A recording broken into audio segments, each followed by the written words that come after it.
So, in the sexual reproduction, two parents' participation is very essential and it is needed. There are steps of sexual reproduction.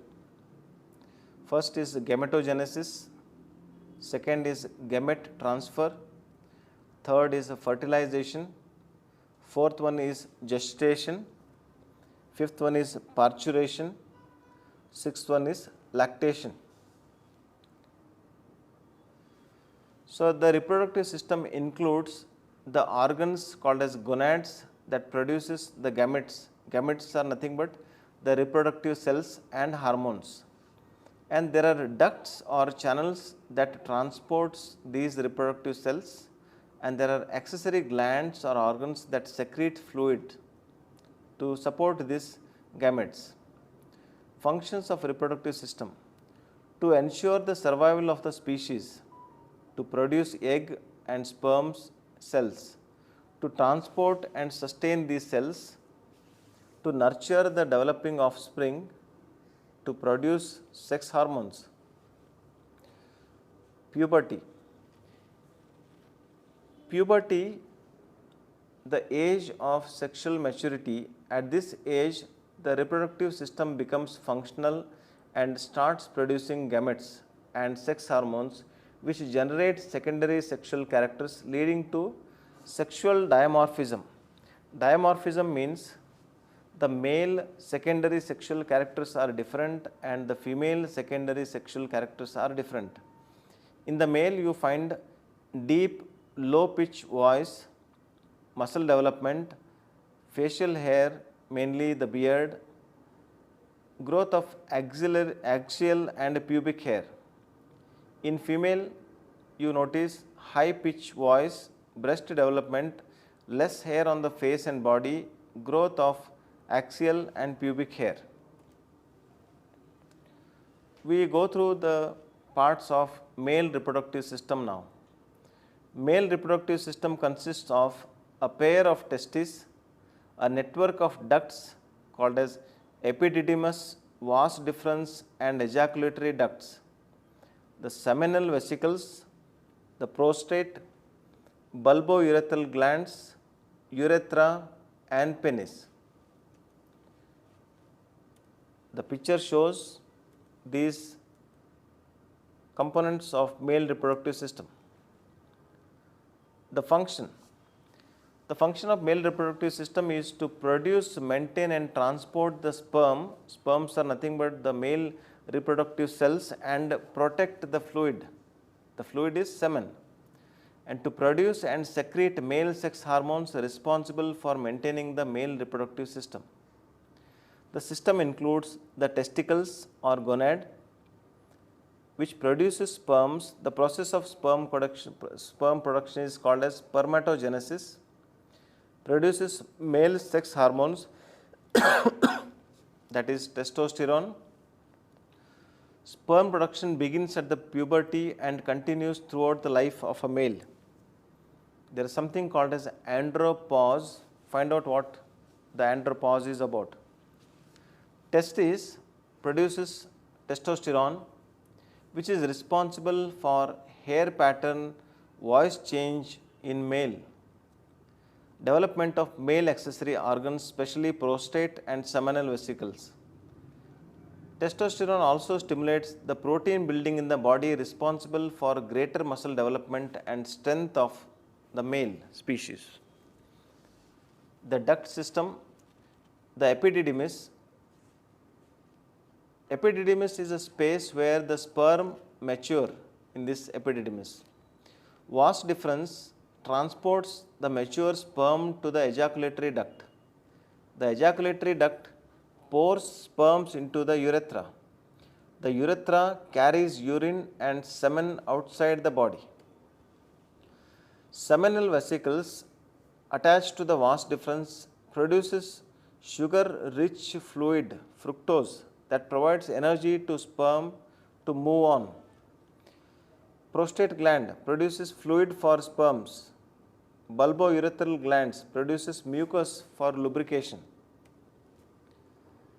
So here you can see the process of spermatogenesis where primary spermatocyte with the 46 chromosomes will divide by meiotic divisions, will become secondary spermatocyte, then further division, then it will become spermatids, and this spermatid contains 23 chromosomes, and then it will get matured into sperm cells. Female reproductive system consists of ovaries, fallopian tubes, vagina and uterus. Female reproductive system produces the female egg cells, transport the egg cells to the site of fertilization. After fertilization, it provides a place for the baby to develop. If fertilization does not take place, the system is designed to menstruate, and it produces female sex hormones that maintains the reproductive cycle. Ovaries, oval shaped glands that are located on either side of uterus, produces eggs and hormones.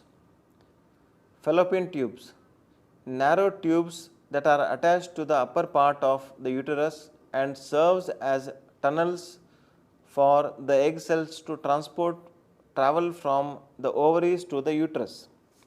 Fertilization of egg by the sperm normally occurs in the fallopian tube.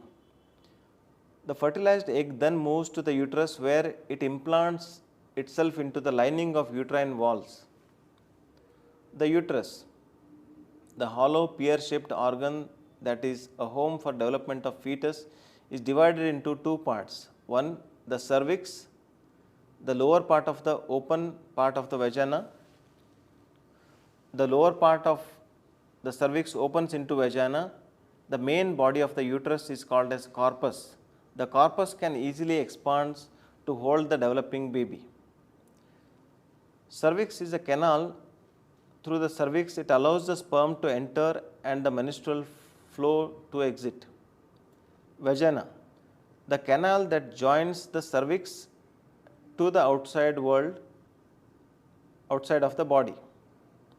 It is also known as birth canal. Female reproductive system, the different hormones secreted. Follicular cells secrete estrogen, corpus luteum secretes progesterone. Here is another picture of showing oogenesis, similar to the spermatogenesis, where primary oocyte will get divided into second, and it will again get divided, and it will become 23 cell stage and ovum. So there is an intricate detailed control system of control of hormones depending on the thalamus, hypothalamus, pituitary and the target organ, the ovary, mainly through FSH, LH and other supportive hormones.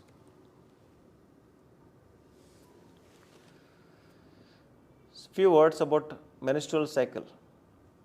Human female reproductive system undergoes cyclical events called as menstrual cycle. Every month, one of the ovary releases one egg. Uterus develops a thick wall to support the development of the expected embryo. If the egg do not get fertilized, this extra grown wall breaks up and comes out through vagina in the form of menstrual flow. Menarche means first time the menstruation occurs somewhere between 10 to 12 years is called as menarche. Menopause, when the menstrual cycle stops around 45 to 50 years, then it is called as menopause. Usually cycles vary somewhere around 28 days, which has 4 phases: menstrual phase, follicular phase, ovulation phase, luteal phase. We don't go much details into this, and you can study on your own if it is interesting for you, and the much more details of correlation of reproductive system and some of the ancient hidden techniques like Vajroli, Amrolis are being taught in our second level of anatomy and physiology for yoga teachers and students.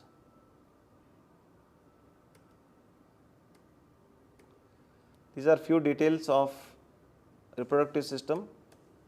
and you will see some of the charts which explains about different diseases. You can go through that, and see you in the next topic. Thank you.